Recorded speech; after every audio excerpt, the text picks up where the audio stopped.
ঘরোয়া মশলায় অল্প উপকরণে কিভাবে অনেক মজা করে মোরগ পোলাও রান্না করা যায় সেই রেসিপিটি আজকে আপনাদের সাথে শেয়ার করব। আশা করি আপনাদের অনেক কাজে আসবে। আসসালামু আলাইকুম everyone, welcome back to my channel. স্বাগতম জানাচ্ছি আমার নুসরাত রেসিপি হাউজে। তো এই মোরগ পোলাওটা আমি একেবারে অল্প উপকরণে রান্না করেছি, আর বাসায় আমাদের যা যা মশলা থাকে তাই দিয়ে একেবারে ঝামেলাবিহীন মোরগ পোলাও রান্না করার জন্য এখানে আমি 2টি মুরগি নিয়ে নিয়েছি। আর এই মুরগির পিসগুলোকে আমি সামান্য একটু মরিচের গুঁড়া দিয়ে হালকা বাদামি করে আমি ভেজে নিয়েছি। তো এই মোরগটাকে কিন্তু কোনো কিছুতে শক্ত করে ভাজতে যাবেন না। তো আমি কাজটাকে সহজ করার জন্য আগে থেকে ভেজে নিয়েছি। তো যে তেলের মধ্যে আমি এই মুরগিগুলোকে আমি ভেজে নিয়েছিলাম সেটার মধ্যে এখন আমি গরম মশলা দিয়ে দিলাম। তেজপাতা, দারুচিনি, এলাচ আর সামান্য পরিমাণ লবঙ্গ দিয়ে এখন একটু ভেজে নিচ্ছি।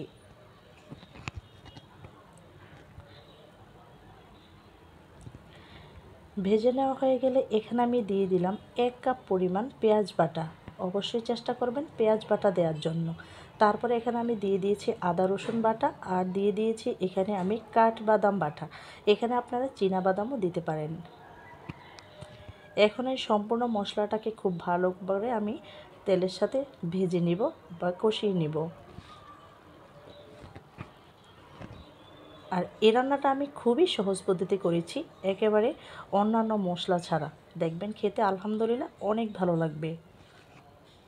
মশলার মধ্যে এখানে আমি দিয়ে দিয়েছি আমরা যে রোস্টটা রান্না করি সেই রাঁধুনি রোস্ট মশলা। এখন আমি এই রোস্টের মতো করে এখন আমি এই মুরগিটাকে খুব ভালো করে রান্না করব, আর মশলাটাকে একটু ভালো করে কষিয়ে নিই।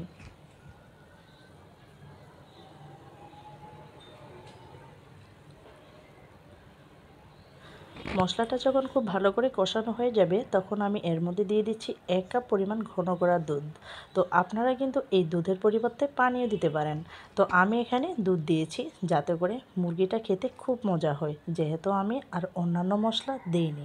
সেজন্য চেষ্টা করবেন একটু মজা হওয়ার জন্য দুধ দেওয়ার জন্য। এখন আমি দুধের সাথে মশলাটা খুব ভালোভাবে কষিয়ে নিচ্ছি। মশলা কষানো হয়ে গিয়েছে, এখন আমি দিয়ে দিচ্ছি সেই ভেজে রাখা মুরগিগুলি। এখন আমি মশলার সাথে মুরগিটাকে খুব ভালো করে আমি কষিয়ে রান্না করব। নেড়েচেড়ে ভালো করে কষিয়ে নেওয়ার পর এখন আমি ঢাকনা দিয়ে ঢেকে দিচ্ছি। ঢাকনা সরিয়ে কিছুক্ষণ পর পর নেড়েচেড়ে দিবেন, তা না হলে নিচে দিয়ে লেগে যাবে, যেহেতু মশলাটা খুবই ঘন। লবণের পরিমাণটা একটু কম হয়েছিল, সেই জন্য আবার একটু লবণ দিয়ে ভালো করে নেড়েচেড়ে কষিয়ে নিচ্ছি।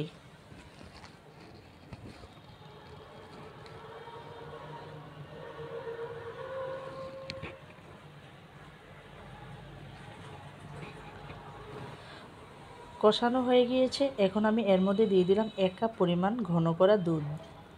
এখন দুধ দিয়ে তারপর আবারও আমি চিকেনটাকে খুব ভালো করে নেড়েচেড়ে রান্না করে নেব। চিকেনটা যখন রান্না হয়ে যাবে তখন আমি এর মধ্যে দিয়ে দিচ্ছি সামান্য পরিমাণ ঘি। তো চেষ্টা করবেন একটু ঘি দেওয়ার জন্য, ঘিটা দিলে স্মেলটা খুব ভালো আসবে। ঘিটা দেওয়ার পর সাথে সাথে ঢাকনা দিয়ে ঢেকে রাখবেন, না হলে ঘির যে স্মেলটা সেটা চলে যাবে। এখন আমি ঢাকনা দিয়ে ঢেকে তারপর চুলার আঁচটা একটু কমিয়ে তারপর নামিয়ে নেব। তারপর পোলাওয়ের জন্য এখানে একটি হাঁড়ি বসিয়ে দিয়ে দিলাম। তারপর এখানে দিয়ে দিচ্ছি পরিমাণ মতো ঘি।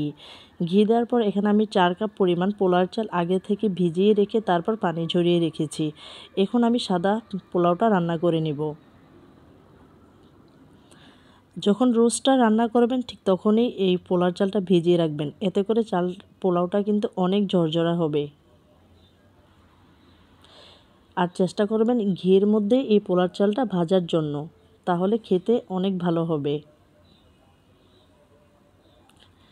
এখন একটু সময় ধরে চুলার আঁচ কমিয়ে তারপর আমি এই পোলার চালটাকে খুব সুন্দর মতো করে ভেজে নিচ্ছি, যতক্ষণ পর্যন্ত সুন্দর একটি স্মেল না আসছে।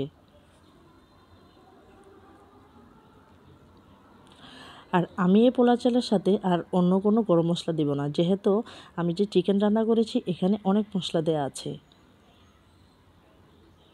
শুধু দিয়ে দিলাম সামান্য একটু কিশমিশ।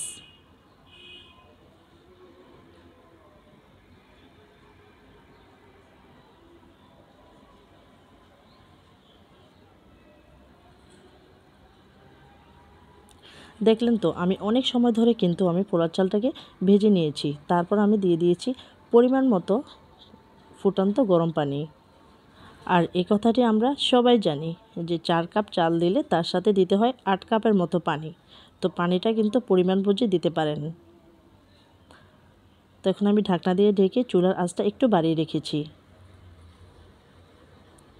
যখন মোটামুটি পানিটা টেনে আসবে তখন চুলার আঁচ একটু করে কমিয়ে দিবেন।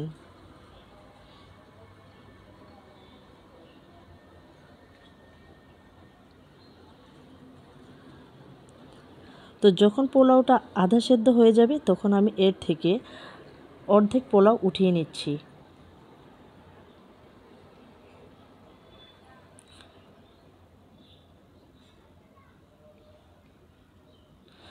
উঠিয়ে আমি হাঁড়িতে যে পোলাওটা আছে তা সুন্দর করে একটু সমান করে দিচ্ছি।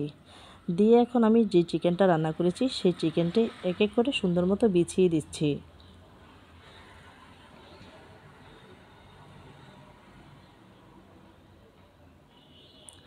আমি এর মধ্যে অর্ধেক ঝোল দিব। প্রত্যেকটি ঝোল দিলে আবার পোলাও আর মশলা একসাথে হয়ে যায়, আমার কাছে খেতে ভালো লাগে না। যখন আপনারা মেহমানদের জন্য সার্ভ করবেন তখন এই ঝোলটা কিন্তু আলাদা বাটিতে দিতে পারেন। তো এখন আমি বাকি পোলাওটা দিয়ে এখন চিকেনের উপরে খুব সুন্দর করে আবারও সমান করে বিছিয়ে দিব। মনে হচ্ছে যে আমি অনেক জোরে জোরে চেপে দিচ্ছি, কিন্তু না, আমি একেবারে হালকা হাতে আমি পোলাওটাকে খুব সুন্দর করে সমান করে বিছিয়ে দিয়ে এর মধ্যে আবারও একটু ঘি দিয়ে তারপর চুলার আঁচ কমিয়ে আমি এখন ঢাকনা দিয়ে ঢেকে রাখবো বেশ কিছুক্ষণ।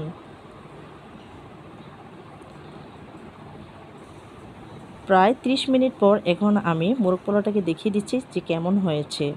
আলহামদুলিল্লাহ, ঘিয়ের স্মেলটা খুব সুন্দর মতো বের হয়েছে। আপনারাও চেষ্টা করবেন শেষ পর্যায়ে আমার মতো করে একটু ঘি দেওয়ার জন্য। এখন আমি সার্ভিং ডিশে নিয়ে নিচ্ছি সার্ভ করার জন্য। আর আলাদা যে মশলাটা বাটিতে নিয়েছি সেটা কিন্তু আপনারা খাওয়ার সময় আলাদাভাবে খেতে পারেন। দেখি বুঝতে পাচ্ছেন যে পোলাওটাও মাশাল্লাহ খুবই ঝরঝরা হয়েছে।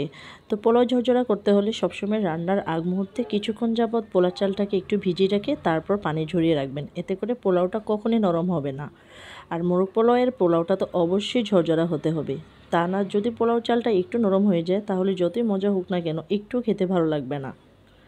তো কেমন লেগেছে আমার আজকের এই রেসিপি অবশ্যই আমাকে কমেন্টস করে জানিয়ে দিবেন। আর যদি ভিডিওটা ভালো লাগে ভিডিওতে একটি লাইক দিবেন।